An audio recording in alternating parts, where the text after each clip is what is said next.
নমস্কার, আমি সর্বাণী। সহজে সুস্বাদু রান্নাঘরে আজ তৈরি হবে কাঁচা ইলিশের তেল ঝাল।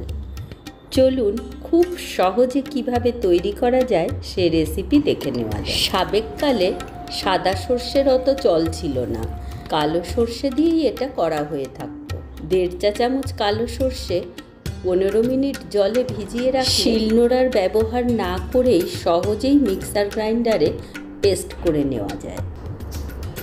মাছটা নুন হলুদ মেখে রেখে দিতে হবে। গ্রাইন্ডার জারের মধ্যে সর্ষেটা দিয়ে জল সহই দিতে হবে, তাহলে খুব সহজেই মিহি পেস্টটা হবে। সাথে একটা কাঁচা লঙ্কা, একটু নুন আর হলুদ দিয়ে সর্ষেটা বাটলে সর্ষেটা কখনো তেতো হয় না।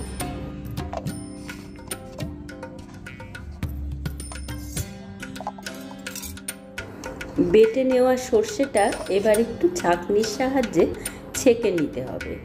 এতে সর্ষের ফাইবারটা থাকবে না আর ঝোলটা খুব স্মুথ হবে। গ্রাইন্ডার ধুয়ে সর্ষেটা আরেকটু ধুয়ে নিতে হবে।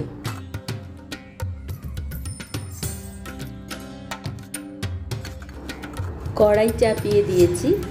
বেশ খানিকটা সর্ষের তেল লাগবে, যেহেতু এটা তেল ঝাল।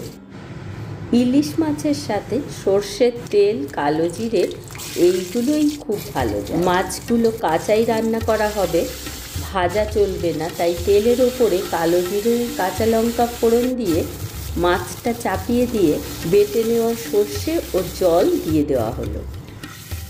তেল ঝালে তেলটা একটু বেশি হবে আর ঝোলটাও একটু পাতলা হবে, বেশি হবে, তাই জলের পরিমাণটাও একটু বেশি দিতে হবে তুলনামূলকভাবে। নুন হলুদ দিয়ে ঢাকা দিয়ে লো ফ্লেমে এটা রান্না করতে হবে।